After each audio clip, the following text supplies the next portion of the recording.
tudo bem com você? Eu sou a professora Mariana Araguaia e estou aqui hoje no Conexão Escola TV, acompanhada da intérprete de Libras, Débora, para a aula de Ciências da Natureza, cujo título é O Ar e seus principais componentes. Essa videoaula é voltada para os educandos do agrupamento G, ou seja, do 7º ano do ciclo da adolescência. Vamos lá?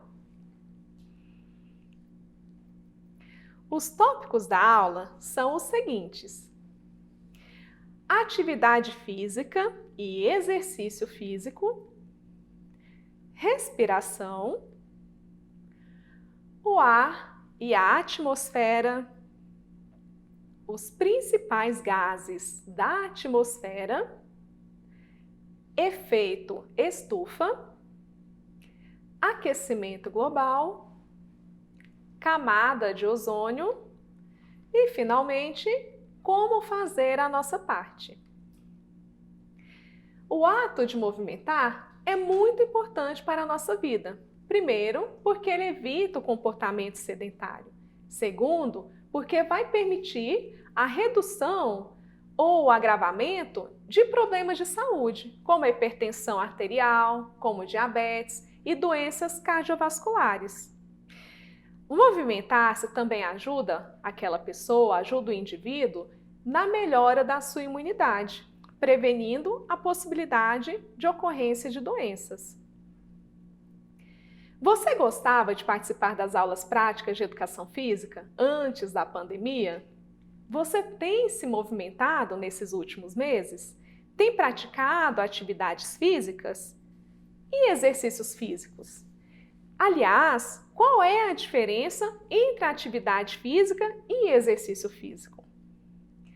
No caso da atividade física, são movimentos feitos pelo corpo na qual é necessária a energia que o nosso corpo fabrica. A atividade física, ela pode envolver atividades do nosso cotidiano, como, por exemplo, ir à escola a pé, antes da pandemia, lavar louça, dançar no chuveiro, dentre outros.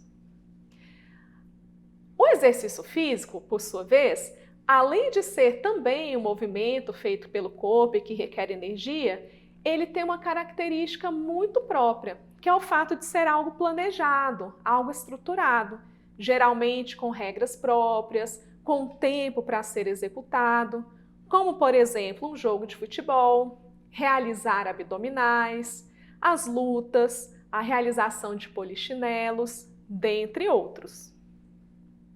Quando nós fazemos um exercício físico ou uma atividade física, nós percebemos que o nosso coração, no caso dessa imagem aqui, ele partido ao meio, o nosso coração fica acelerado e nós percebemos também que a nossa respiração fica mais ofegante.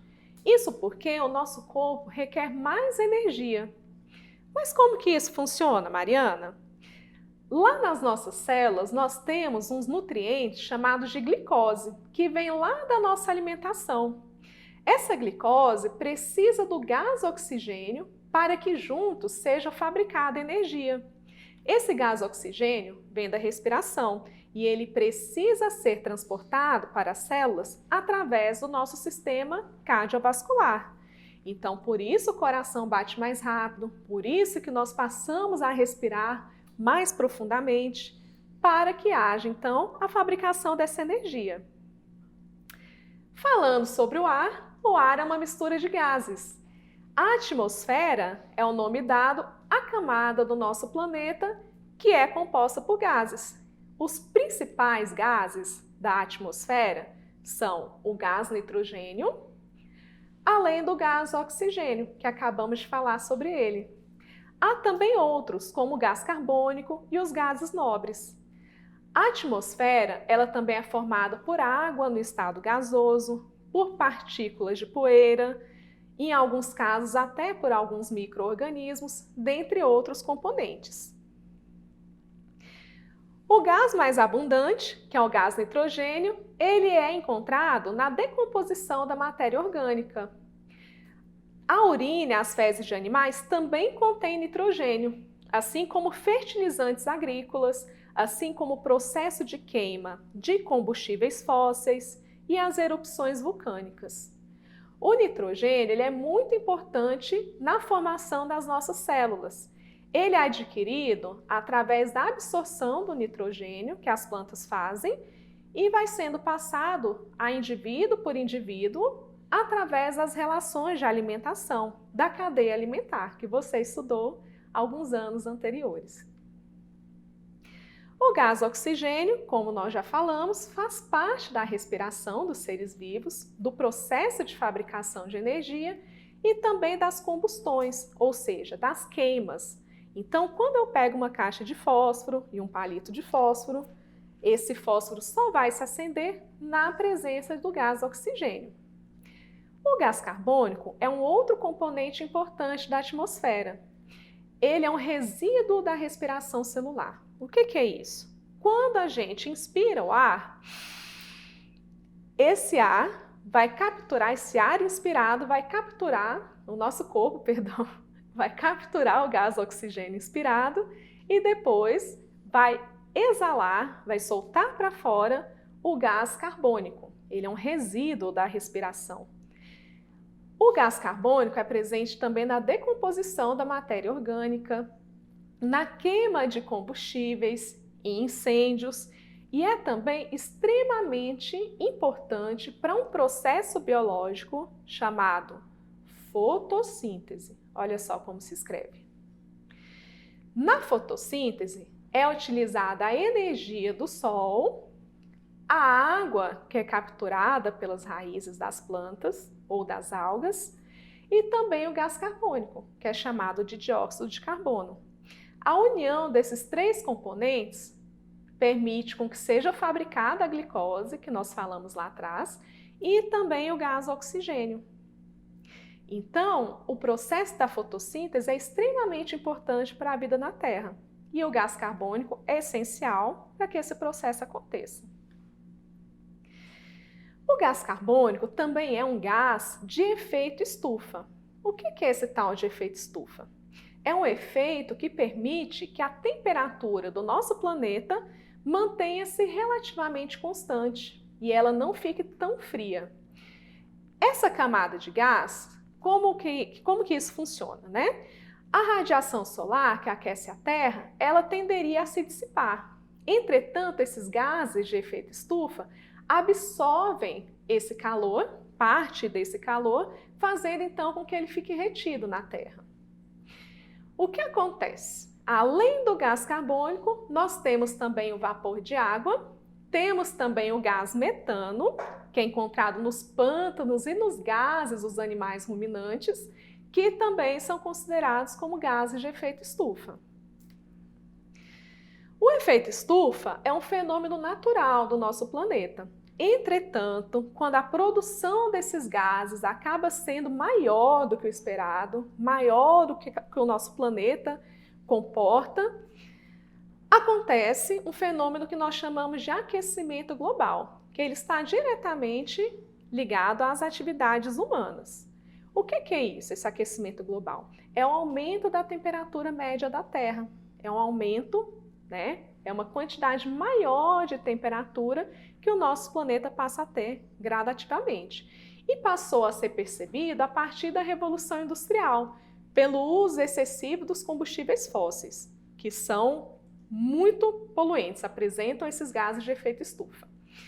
O aquecimento global pode provocar mudança no regime de chuva, pode provocar também a elevação da temperatura global, o derretimento de geleiras, gerando também desequilíbrios nas relações entre os seres vivos, prejuízos agrícolas e alteração nos ambientes.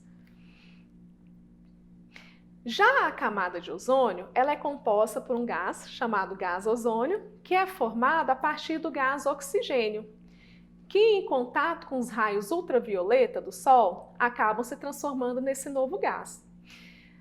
A camada de ozônio, ela absorve parte dos raios ultravioletas que vêm do Sol, permitindo então a prevenção de problemas de saúde como câncer, catarata e a baixa imunidade.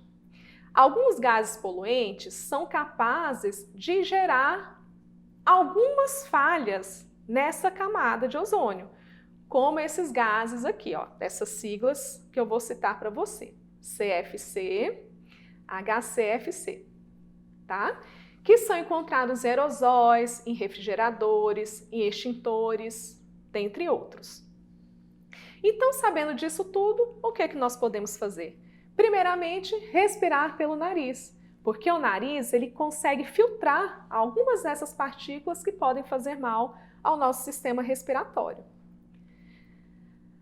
Outro ponto é em relação aos transportes. Procurar utilizar transportes públicos, ou bicicleta, ou ir a pé quando possível, porque os gases desses veículos tendem a provocar esses problemas que eu citei para vocês. E evitar o desperdício, porque a matéria orgânica em decomposição produz gases de efeito estufa. Então agora vamos para a revisão da aula.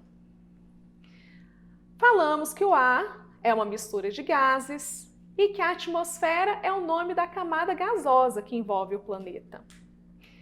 Falamos também que o gás mais abundante na Terra é o gás nitrogênio e que o gás oxigênio está presente no processo de respiração celular, assim como de combustões. Falamos também sobre a atividade física e exercício físico, que requerem energia do corpo e, por isso, uma maior necessidade pelo gás oxigênio. Conversamos também sobre o gás carbônico, que é essencial para a fotossíntese e também para o efeito estufa. Entretanto, esse efeito estufa, quando acentuado, provoca o que nós chamamos de aquecimento global. Falamos também sobre o gás ozônio, que filtra os raios ultravioleta. Finalmente, falamos também sobre a importância de respirar pelo nariz e também sobre as escolhas relativas ao nosso transporte e também combater o desperdício como medidas referentes ao tema da aula de hoje. Eu agradeço a sua presença, espero que você tenha gostado da aula, espero encontrá-lo na próxima aula. Um grande abraço, se cuida e até mais!